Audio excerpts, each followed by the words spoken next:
On the morning of February the 19th, 2026, which happened to be his 66th birthday, Andrew Mountbatten Windsor was driven away from his home on the Sandringham estate in Norfolk by officers from Thames Valley Police.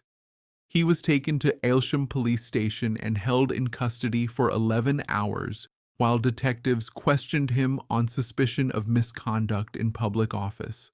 When he was finally released that evening, still under investigation and neither charged nor exonerated, he was driven back through the countryside in an unmarked car. A Reuters photographer caught the image through the car window, and that photograph became one of the most striking royal images anyone had seen in decades. He looked, in the words of multiple commentators, shell-shocked, wide-eyed. A man who had spent his entire life inside the extraordinary protections of royal privilege, suddenly confronting what it felt like to have those protections stripped away entirely. By the following morning, that photograph was on the front page of virtually every British newspaper and on the screens of every major broadcaster in the world. And as the image circulated, something shifted in how the question of the British monarchy's future was being discussed, not just in tabloid terms of scandal and embarrassment, but in the larger, more serious terms of institutional survival.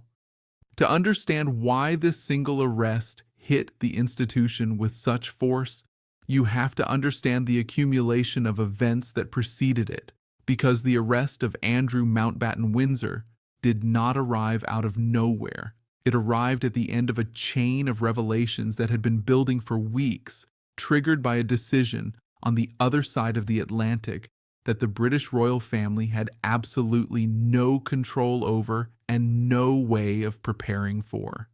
In January of 2026, the United States Department of Justice began releasing the Epstein files, the accumulated documentation from the American investigation into the convicted sex offender and financier Jeffrey Epstein, who had died in prison in 2019. What that release ultimately amounted to was staggering in its sheer scale: over 3 million pages of documents, nearly 2,000 videos, and hundreds of thousands of photographs, all becoming available to investigators, journalists, and the public simultaneously in a series of tranches that generated a fresh wave of global headlines every few days for weeks on end.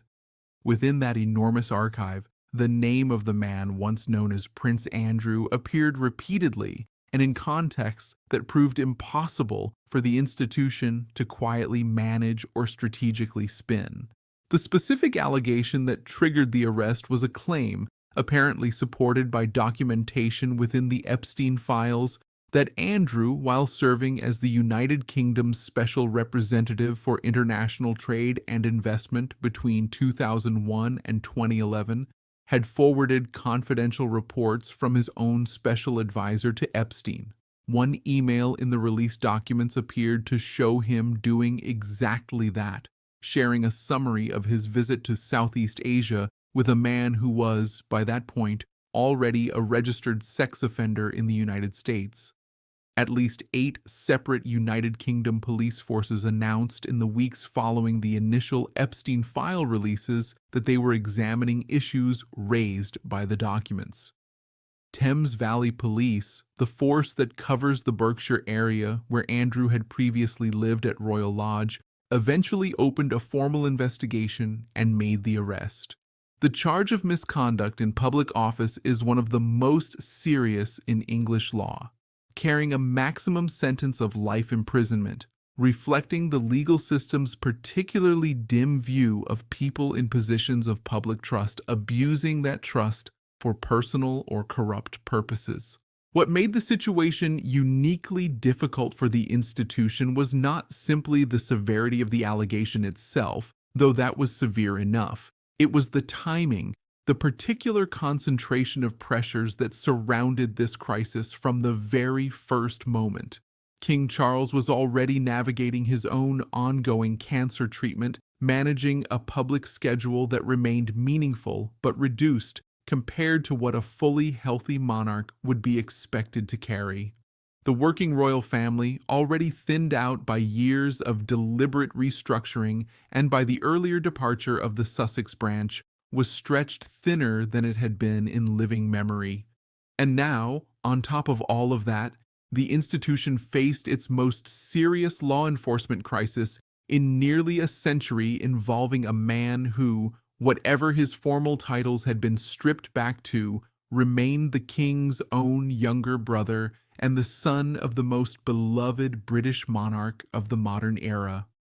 The combination of those circumstances, an ailing king, a minimal working roster, and a sibling under criminal investigation, is precisely what experts in institutional crisis management describe as a perfect storm. Multiple serious problems converging simultaneously in a way that leaves no clean, simple path forward. The institution's immediate response, the decision to simply continue with normal duties on the day of the arrest, was more strategically deliberate than it might first appear to the outside eye. While Andrew was sitting in a police interview room in Norfolk, King Charles attended London Fashion Week. Queen Camilla went to a lunchtime concert. Princess Anne visited a prison. The choice to proceed as if the day were ordinary was the opening move in what royal observers described as the House of Windsor's fight for its own survival, a signal that the institution would not be paralyzed by what was happening,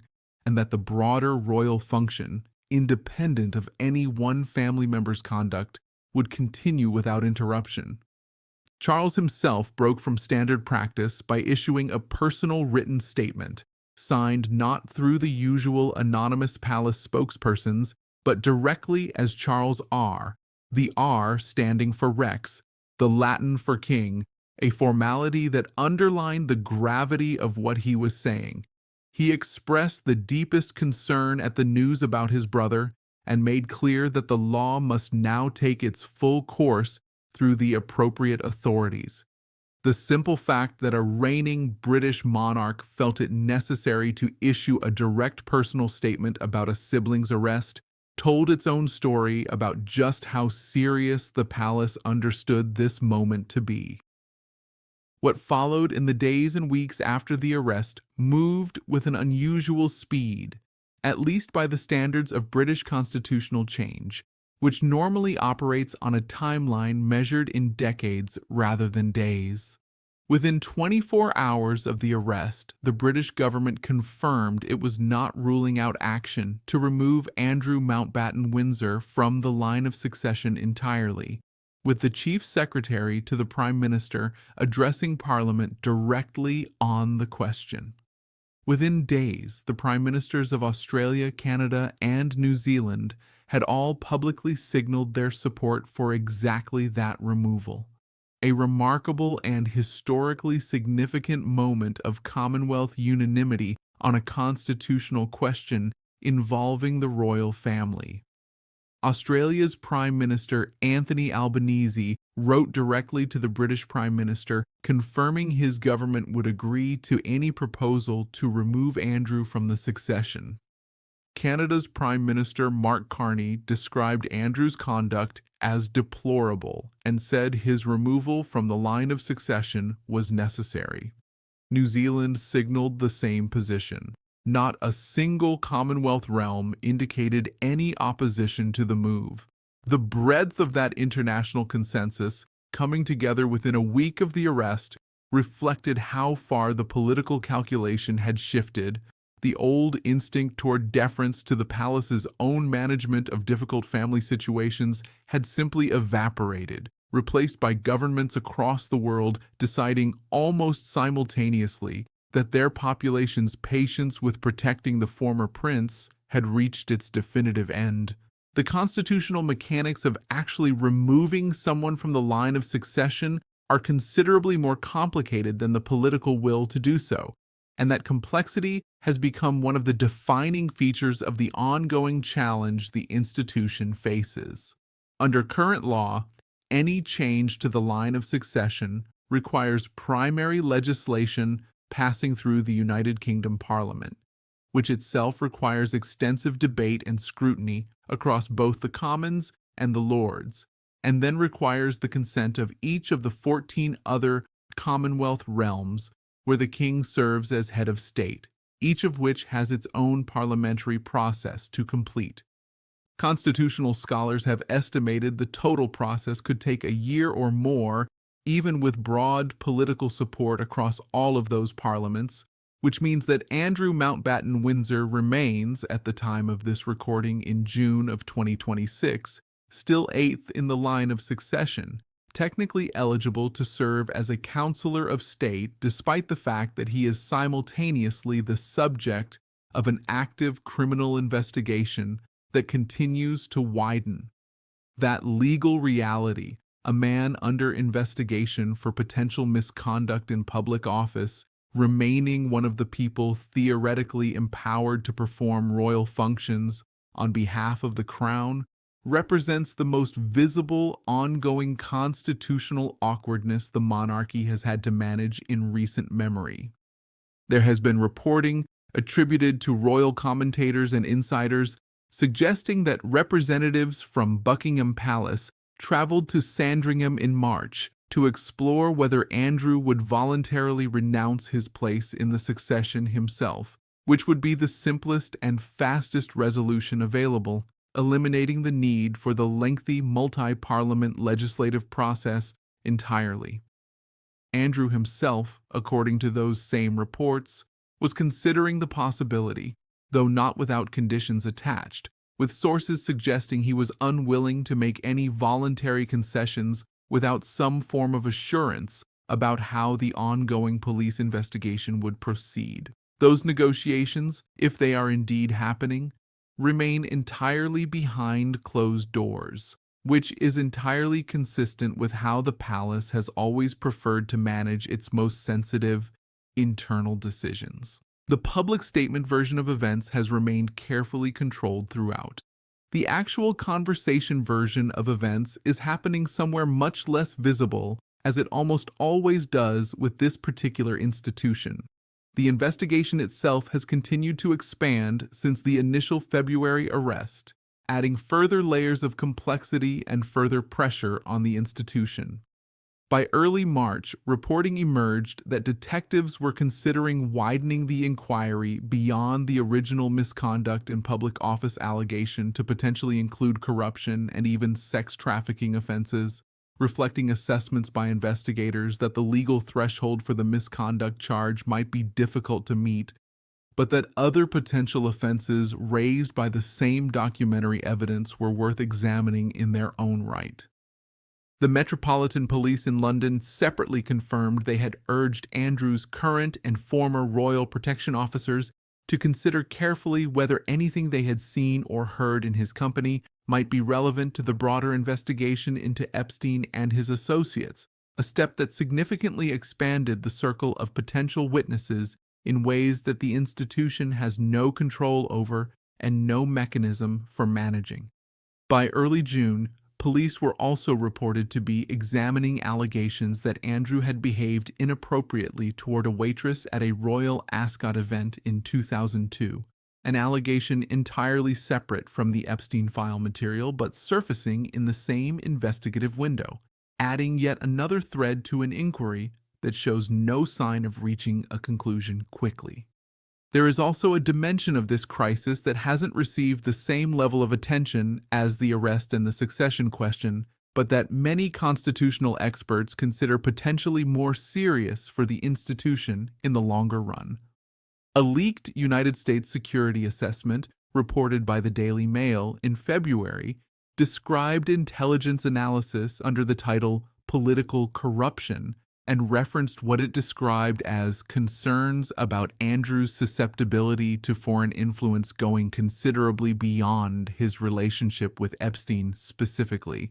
The full content of that assessment has not been publicly confirmed, and its authenticity has not been officially verified, but its existence as a reported document, its emergence into the public record during a week when virtually every other story was also damaging, added an element to the crisis that moved it out of the realm of personal scandal into something with potential national security implications. Former BBC royal correspondent Peter Hunt articulated the institutional stakes clearly when he noted that the worst possible outcome for the monarchy would be if police expanded their inquiry into what the broader institution might have known about Andrew's conduct and when. That is precisely the question that the widening investigation keeps leaving open, and the longer it remains open, the more corrosive its presence in public discourse becomes. Understanding what makes this challenge genuinely different from previous royal crises requires setting it against the most comparable precedents, and even those comparisons ultimately reveal how unprecedented the current situation actually is. The abdication of Edward VIII in 1936 was enormously damaging to the institution's public standing at the time, weakening public support for the monarchy for well over a decade. But the abdication crisis had a clean, swift resolution. The abdication itself, followed by a smooth transition to a replacement who proved to be, particularly during the Second World War, an extraordinarily effective rehabilitation vehicle for the institution's battered image. The current crisis involving Andrew Mountbatten Windsor has no equivalent clean resolution available. As one expert quoted in multiple publications has said, "This time there is simply no blueprint to follow." Previous crises involving royal family members who behaved badly could be managed through the combination of distance, silence, and time, the classic institutional trio of defensive tools. This crisis involves documentary evidence in foreign government archives, active criminal investigation by multiple police forces, and an international news cycle that has already made the core facts of the situation known to hundreds of millions of people across dozens of countries. Distance, silence, and time cannot unring that bell. What the crisis has done in its own dark way is accelerate certain conversations that the institution was going to have eventually anyway, conversations about accountability, about the limits of the protections that royal status has historically provided, about what it means in practice for a monarch to genuinely commit the institution to operating under the same legal and ethical standards as every other public institution. Charles's statement pledging the full, fair, and proper process of investigation was read by constitutional commentators as a deliberate, significant step. A reigning monarch explicitly declining to protect a sibling from the consequences of a criminal investigation rather than using the institution's traditional tools to manage the situation quietly. Whether that decision was made from a position of genuine moral clarity or from a realistic assessment that the alternative, any appearance of trying to shield Andrew from accountability, would have been far more damaging to the institution's long-term standing, is a question only those inside that conversation can answer. The practical effect, however, was real. For the first time in the modern era, a member of the immediate royal family faced arrest, criminal investigation, and the prospect of formal legal proceedings without the institution rallying around them in the way it had done in previous generations when difficult situations arose involving family members.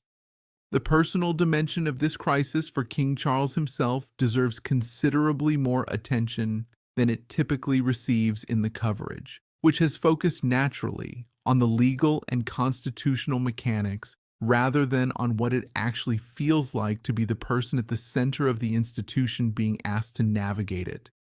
Charles and Andrew grew up together, attended some of the same schools, served in the same armed forces in different capacities, and have spent their entire adult lives inside the same extraordinary, closed, mutually reinforcing world of royal life that very few people on earth have any direct experience of. Whatever the institutional calculations that drove Charles's decision to strip his brother of his titles in late 2025 and to issue the personal, direct statement on the day of the February arrest, those decisions were made by a man who is simultaneously his brother's king and the person who shared a childhood with him, who knows him in the complicated, specific way that brothers know each other across decades of shared family history. The fact that Charles made those decisions as clearly and as publicly as he did speaks to the seriousness with which he understood the institutional stakes. The human cost of making them is something the public statement version of events naturally leaves out entirely. The specific figure of Virginia Giuffre casts a long, important shadow over the entire situation that needs to be acknowledged, because the Andrew crisis is not simply a story about confidential trade reports and a disgraced trade envoy. Giuffre, who had accused Andrew of sexual abuse and who settled a civil lawsuit with him in the United States in 2022 for an undisclosed sum, after which Andrew denied wrongdoing, died by suicide in 2025. Her brother, Sky Roberts, speaking in the immediate aftermath of the February arrest, described the news as something the family had been waiting years for, calling it a proud moment and a first step. The settlement of the civil case, which had never produced a criminal verdict, had been managed by the institution as a financial and legal resolution to a problem that it wished to put behind it. The Epstein file releases and the subsequent arrest demonstrated that such institutional closures, however carefully constructed, cannot survive the arrival of new documentary evidence that reframes what was understood to have happened and why. For the survivors who had spent years pressing their cases, the arrest represented something the institution's previous management of the situation had conspicuously failed to deliver. For the institution itself, the arrival of that reckoning, after years of apparently having contained the worst of the reputational damage, underlined just how fragile that containment had always been. The public opinion dimension of this crisis matters enormously for understanding its true scale, because public opinion is ultimately the only thing the monarchy runs on in the modern era. Unlike a corporation, the British monarchy cannot be assessed purely in financial terms, and unlike a government, it does not have the periodic mandate of an election to point to as a source of renewed legitimacy. What it has, and what previous generations of the family worked extraordinarily hard to build and maintain across decades of deliberate, careful public engagement, is the emotional loyalty of ordinary British people and, to a lesser but still meaningful degree, of people across the Commonwealth. That emotional loyalty is not unconditional, as the post-Diana period demonstrated with brutal clarity in 1997, when the palace's initial failure to respond to public grief with any visible empathy nearly cost the institution more goodwill in a single week than anything since the abdication. Surveys taken in the days following Andrew's arrest showed polling numbers for the monarchy declining to their lowest level in years, with particular sharpness among younger respondents, the exact demographic whose long-term attachment to the institution matters most for its future.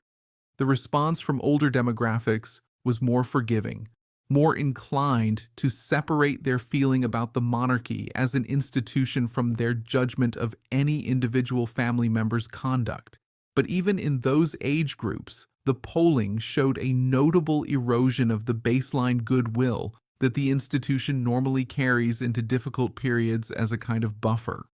What the polling also showed consistently and across every demographic group measured was overwhelming support for removing Andrew from the line of succession.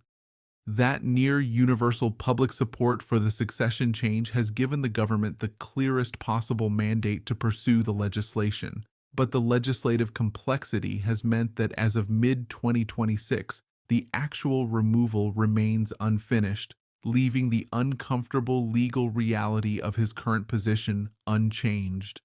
There has been additional reporting suggesting the palace sent a representative to Andrew at Sandringham in March to explore whether he would voluntarily renounce his place in the succession himself, which would bypass the need for the multi-parliament legislative process entirely. The reported response from Andrew's side was a willingness to consider this in principle, combined with what sources described as a set of conditions he was seeking in return, conditions that have not been publicly specified, but that several commentators suggested related to how the ongoing investigation would be handled. No voluntary renunciation has been announced. The legislative track continues its slow, multi-stage journey through the parliamentary process, and Andrew Mountbatten Windsor remains, technically and constitutionally, eighth in line to the throne of a country whose police are simultaneously investigating him for potential criminal offenses, is one that serious commentators are now engaging with more directly than at any point since perhaps the death of Diana in 1997, and the scale of the challenge it represents is not reducible simply to one man's conduct or one police investigation's eventual outcome. The monarchy's survival across 2 centuries of enormous social, political, and cultural change has depended on its ability to adapt just enough at exactly the right moments to avoid becoming a symbol of the things the public no longer wanted to protect. In previous generations, that adaptation mostly involved managing image, controlling access, and carefully staging the family's public presentation to maintain the emotional connection between the crown and ordinary people that has been the institution's most durable source of legitimacy. What the current moment seems to be demanding is something more fundamental than image management, a genuine, demonstrated accountability, the kind that can be pointed to as evidence that the institution operates under the same rules it asks everyone else to accept.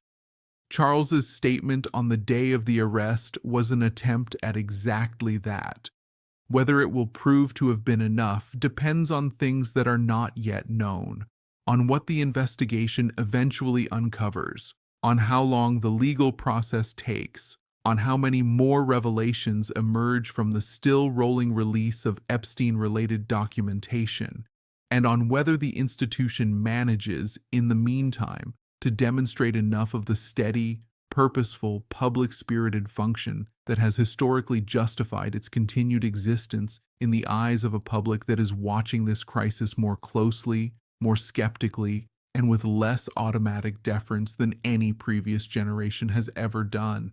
The bigger challenge, the one sitting underneath the specific legal and constitutional mechanics of the Andrew situation, is the challenge of maintaining institutional trust during a period when that trust is being tested simultaneously on multiple fronts, by health uncertainties affecting the reigning monarch, by the continuing unresolved family fracture that keeps generating its own separate headlines, by growing Republican sentiment in several Commonwealth realms, and by a generational shift in public attitude toward inherited privilege and hereditary institutions that no single crisis created, but that every crisis intensifies. Looking further back into the specific arc of Andrew's relationship with the institution helps clarify how a crisis of this magnitude was able to develop over such a long period without being definitively confronted earlier.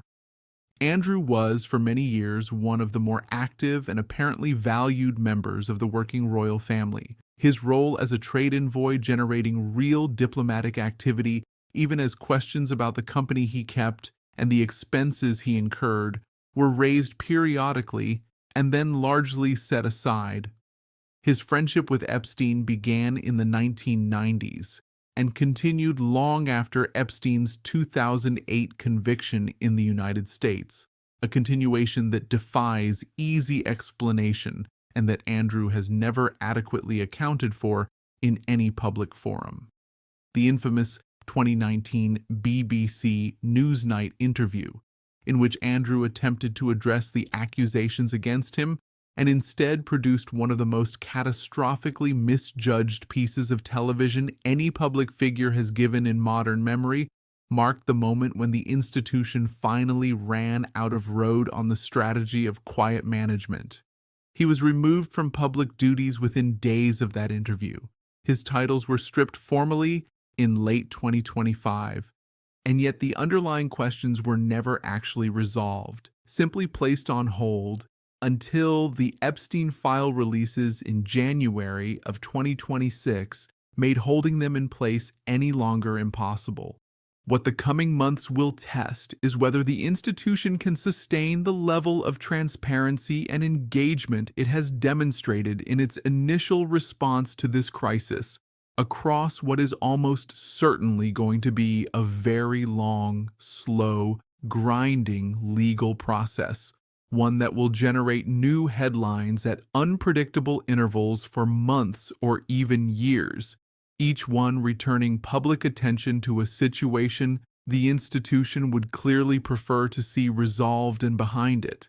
Managing public communication effectively across an extended period of legal uncertainty, where the institution can say almost nothing of substance about an active investigation without risking prejudicing that investigation, while also maintaining enough public confidence in its own broader function and purpose that the crisis does not permanently reshape how the monarchy is understood by a new generation of British citizens, is the specific, difficult, ongoing task Charles and his advisors are navigating right now. There is no precedent for it, no royal communications manual that covers this particular set of circumstances, and no guarantee that the instincts that have served the institution through previous crises are the right ones for a crisis with this particular shape, this particular timeline, and this particular combination of legal, constitutional, and reputational dimensions,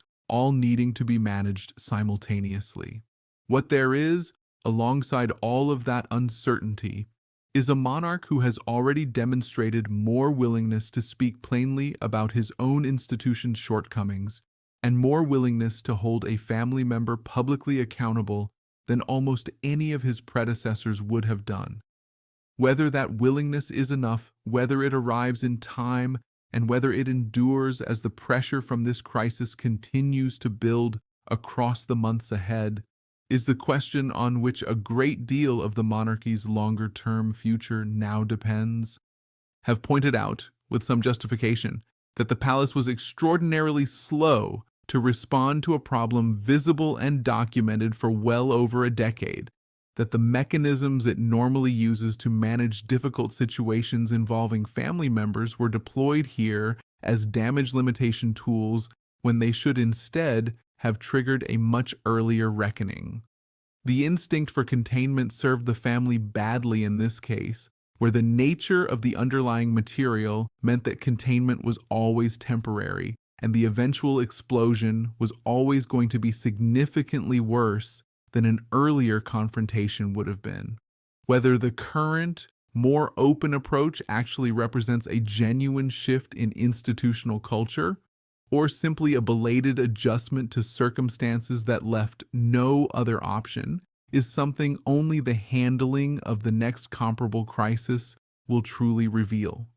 No previous challenge has combined all of these pressures in quite this configuration, and the institution is navigating all of them at once, in real time, with a reduced roster of working royals and a king whose own energy and health impose their own real constraints on how much of this he can personally manage. Whether the House of Windsor weathers this particular storm, as it has weathered every previous one over the past century, depends not on any single decision or any single statement, but on the accumulated effect of choices made day by day, week by week, across a period that is still very much in progress, and whose ultimate shape nobody, inside the palace or outside it, can yet fully see.